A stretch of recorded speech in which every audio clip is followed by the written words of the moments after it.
Yo, what's up, people? So anyone who knows me knows this isn't really my preferred way of communicating because I've never done anything like this before. But today, something happened that I guess I have to share. So I take my motorbike to get its yearly clean, as filthy as it was. Took it to get washed today. Took it to my local Asda car wash. During which what time I saw a couple, which I thought was just kind of having a conversation and sharing some information, or just sharing a story with someone else, a third party. They were a bit animated. Couldn't really hear anything because all the noise. Anyway, finished getting my bike clean, jumped on my motorbike, ride past, realised it's actually a domestic. At which time I'm torn as to whether I should stop or carry on along my way. Given that Monday to Friday and even Monday to Saturday, my work has a lot to do with men, relationships, and all different sorts of things. Anyway, the better side of me decides to stop, jump off the bike, and I go and approach this couple. Just ask if everything's all right. At this time, the partner, the wife, the girlfriend had decided that she was taking the stuff that they had just purchased in Asda and she was going to get on the bus. So the gentleman started explaining the situation to me.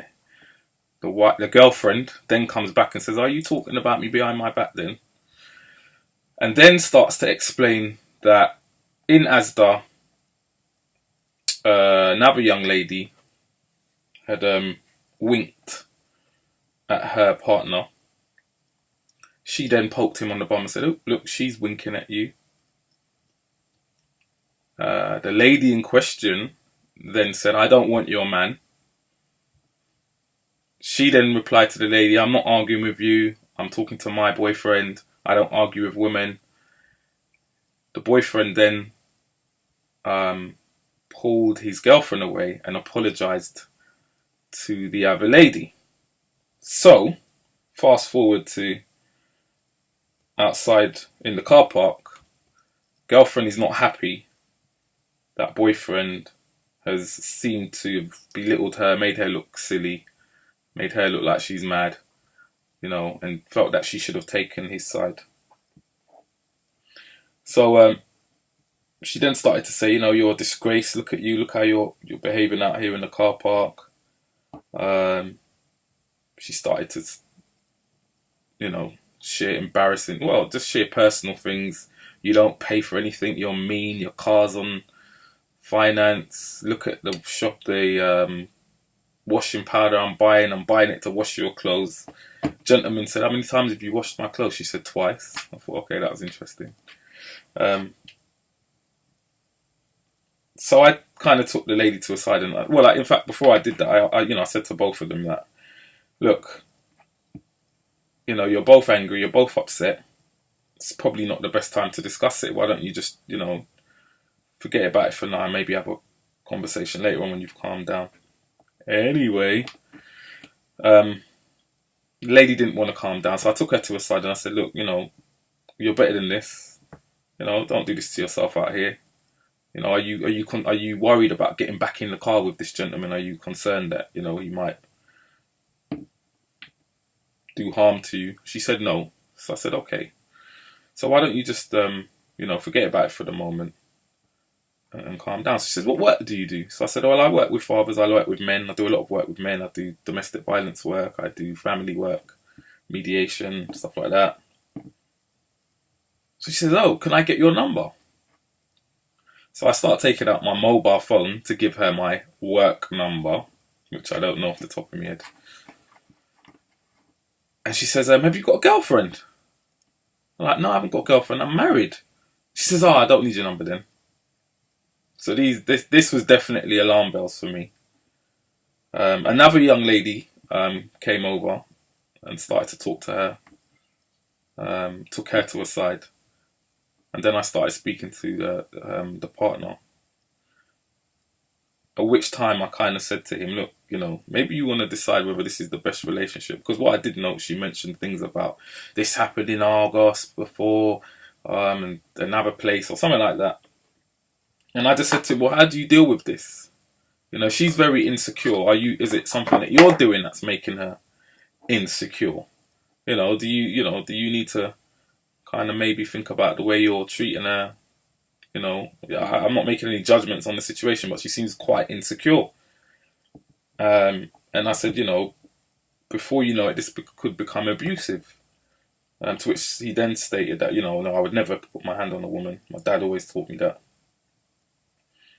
And I had to point out to him that, you know, abuse is not always physical. Much abuse isn't physical. It's verbal. It's mental. And, you know, my question to him was, well, how do you deal with such a situation in a non-abusive way? If every time you go out, your partner does something like this and you're saying that you're not making her insecure. So if we're to believe for the moment that he doesn't make her feel insecure, then how do you deal with something like that? Every time you go out in a way that's not abusive to your partner.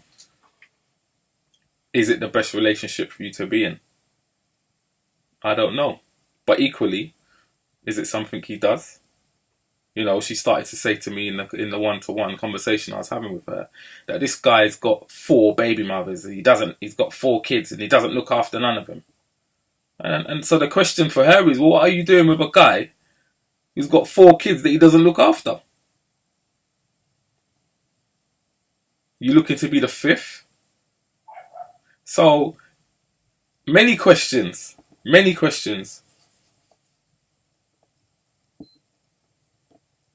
But I've always got an issue with, you know, Father Figure is the organisation which I launched and started, and, you know, thank God I'm able to make a career out of it at the moment. And I never ever did start Father Figure because I felt like I wanted to fly the flag for men, for fathers, because, you know, they're these great guys that you know, don't get enough praise. That was never the motive. The motive was that actually men need support in their roles.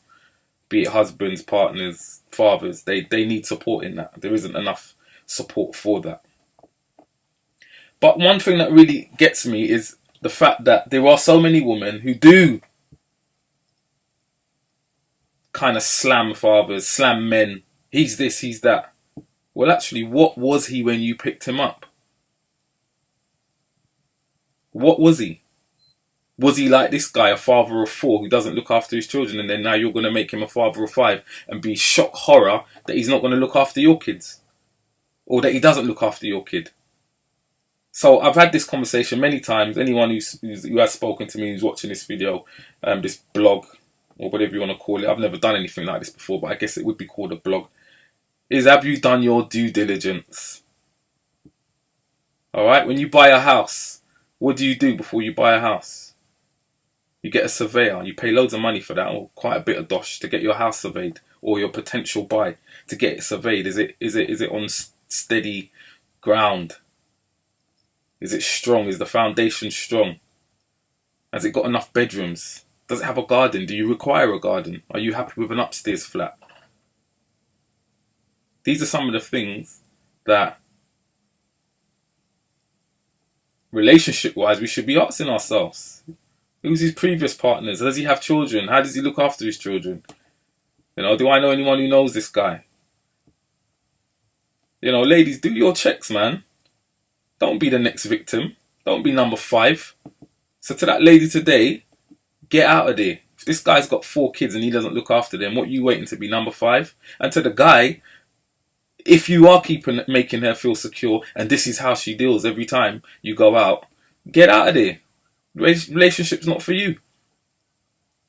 That's my rant for the day. Quite a long rant. But anyway, Father's Day coming up, 21st of June. Popular Grove, Wembley, HA99DB, I think. A day for the family. Come out and have fun. Peace.